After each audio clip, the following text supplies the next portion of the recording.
పులివెందల మా గడ్డ, మా అడ్డ, జగన్మోహన్ రెడ్డి అడ్డ. ఈ అడ్డా గడ్డలకి కరెక్ట్గా చంద్రబాబు నాయుడు తెలుగుదేశం పార్టీ బుద్ధి చెప్పింది.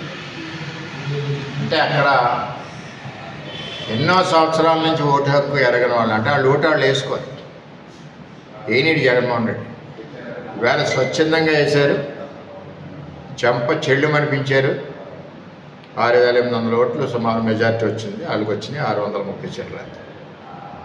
ఇది పులివెందల్లో తెలుగుదేశం పార్టీ జెండా రెపరెపలాడింది. త్వరలోనే కూడా ఎమ్మెల్యే సీట్లు కూడా రెపరెపలాడతాయి.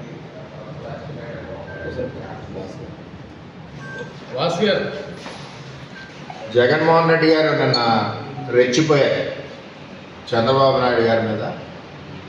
నువ్వు ముసలోడి,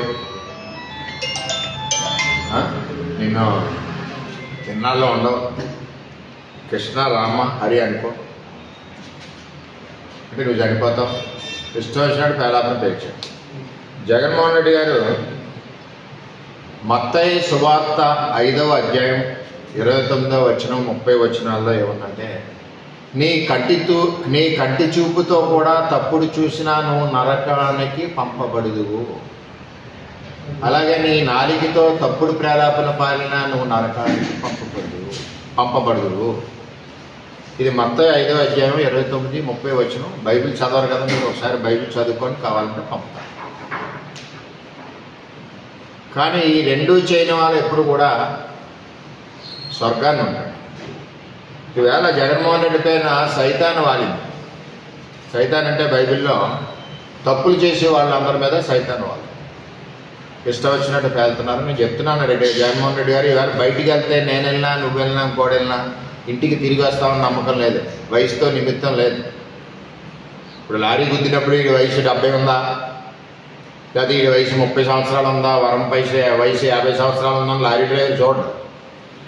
యాక్సిడెంట్లు బోల్డ్ అవుతుంటే రోడ్డు మీద, ఆ యాక్సిడెంట్లు అయినప్పుడు వాళ్ళు మన వయసు అది చూడరు. అక్కడ ప్రభువు కానీ అటు వెంకటేశ్వర స్వామి కానీ ఒక నిర్ణయం చేస్తారు. అక్కడ చంద్రబాబు నాయుడు 110 సంవత్సరాల వరకు బతికుండాలి, రాష్ట్రాన్ని ఏలాలి నిర్ణయం చేశారు.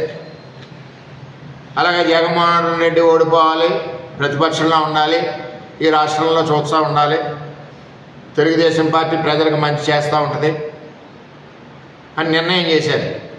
నీకు కూడా వయసు ఎందుకు పెంచారంటే నీకున్న ఈడీ కేసులు, నీకున్న అవినీతి కేసులు, 40,000 కోట్ల రూపాయలు నీది ఈడీ మరి స్వాధీనం చేసుకుని వీటన్నిటికీ నువ్వు సమాధానం చెప్పాలి కాబట్టి నీకు కూడా టైం ఎక్కువ ఇచ్చారు.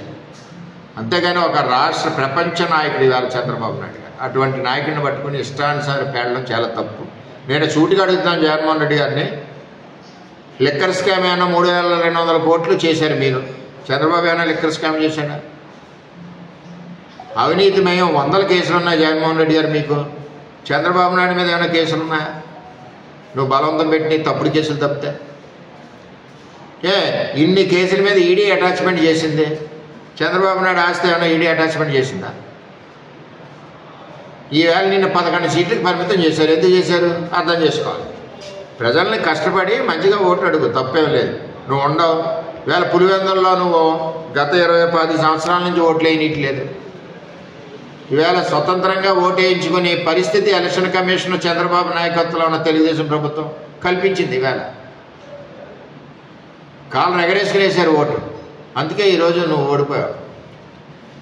ఏది ఏమైనా జగన్మోహన్ రెడ్డి గారు నోరు అదుపులో పెట్టుకోండి. నువ్వు నీతివంతుడైతే ఎవరిని తిట్టినా పడతావు. ఈవేళ అన్ని అవినీతి కేసులు నీ దగ్గర ఉన్నాయి. నువ్వు నిజాయితీపరుడు కదా, నీతివంతుడు కదా, మరి ఒక లెటర్ నరేంద్ర మోడీ గారికి పెట్టు, నా కేసులు వెంటనే తేల్చేయండి, నాకు సర్టిఫికేట్ ఇచ్చేయండి, లెటర్ పెట్టండి. ఈడీ కేసులు అన్నీ, కరప్షన్ కేసులు అన్నీ కూడా వెంటనే తేల్చేయండి అని లెటర్ పెట్టండి. నీతిమంతుడు కదా, నీతి నిజాయితీతో మాట్లాడుతున్నారు కదా, వెంటనే ఒక లెటర్ పెట్టండి, తక్షణం నాకు తేల్చేయండి, స్పెషల్ కోర్టు పెట్టి నా మీద కేసులు అన్నీ తేల్చేయండి అని జగన్మోహన్ రెడ్డి గారు సెంట్రల్ గవర్నమెంట్ మోడీ గారికి లెటర్ రాయండి. ఒక సర్టిఫికేట్, క్లీన్ సర్టిఫికేట్ వచ్చేస్తుంది మీకు. క్లీనో బ్యాడో ఏదో వచ్చేస్తుంది సర్టిఫికేట్. ఈవేళ మీరు చేసే పనులన్నీ కూడా మీరు నరకానికి పోవడానికి సిద్ధంగా ఉన్నారు, అక్కడ రెడీగా ఉన్నాయి, నూనెలు మరుగుతూ ఉన్నాయి. రాసి ఉంది బైబిల్లో, ఇప్పుడు చదివినిపించాను. అంచేత తప్పుడు ప్రేలాపన ప్రేరణ కరెక్ట్ కాదు. చంద్రబాబు నాయుడు గారిని అనే స్థాయికి కూడా కాదు. ఇవాళ క్లియర్గా ఈవేళ సూపర్ 6 పథకాలు ఇచ్చుకుంటా పోతున్నాం. ఈవేళ ఉచిత బస్సు రేపు ఏది ఇవ్వలేదు, లేని కూడా చేస్తున్నాం. దీపం పథకం, అన్నదాత సుఖీభవ, తల్లికి వందనం. నువ్వు ఒక పిల్లోడికి ఇచ్చి ఇంకో పిల్లోడిని చదివించకుండా పని పెట్టుకునే పరిస్థితి తల్లిని కల్పించావు. వేళ తల్లి పిల్లలందరికీ సమానంగా విద్యిస్తుంది. దానికి కారణం చంద్రబాబు నాయుడు. ఇటువంటి పరిస్థితుల్లో నీ ప్రేలాపన కట్టుకోవాల్సిందిగా కోరుతా ఉన్నాం. అన్ని రకాలుగా అన్యాయం చేసే రాష్ట్రాన్ని ముంచేశాం, పోలవరాన్ని ముంచేశాం, అమరావతిని ముంచేశాం. ఇన్ని రకాలుగా మోసం చేసిన వ్యక్తి జగన్మోహన్ రెడ్డి ఈ రాష్ట్రంలో. అందుకనే ప్రజలు గట్టిగా బుద్ధి చెప్పారు. అంచేత అవినీతి పరుడు జగన్మోహన్ రెడ్డి. కేసులన్నీ కూడా నీ వైపే ఉన్నాయి జగన్మోహన్ రెడ్డి. ఈడీ స్వాధీనపరుచుకున్న ఆస్తులన్నీ నీయే జగన్మోహన్ రెడ్డి.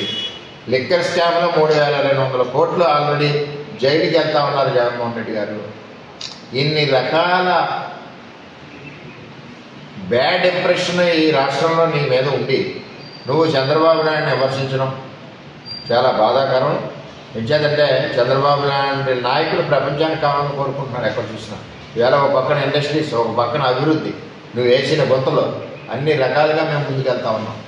అది ప్రభుత్వం. ఈ ప్రభుత్వం ఇంకా 10 ఏళ్ళు ఉంటుంది.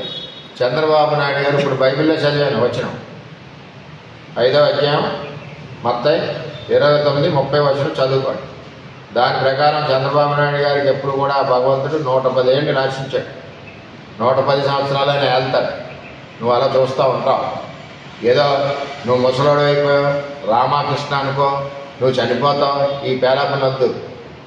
ఎవరు చనిపోతారు? పాపులు ముందు పోతారు. పాపం చేసిన వాళ్ళు ముందు పోతారు. ఈ రాష్ట్ర ప్రజలను దోచుకున్న వాళ్ళకి అది ఎఫెక్ట్ అవుతుంది. నేను దోచుకుంటే నేను, మీరు దోచుకుంటే మీరు, ఇంకొకరు దోచుకుంటే ఇంకొకరు. అందుచేత ఇది చాలా రాష్ట్ర ప్రజల 5 కోట్ల మందే కాకుండా దేశవ్యాప్తంగా అందరూ కూడా బాధపడుతూ ఉన్నారు. అందుచేత ఇటువంటి ప్రేలాపనలో వద్దు. ఎందుకంటే ఇది వరకు నంద్యాలలో నడిరెడ్డి మీద నరుకుతా ఉన్నాం. ఏదైనా నరకలేదు మీరు, నరకాలి కదా.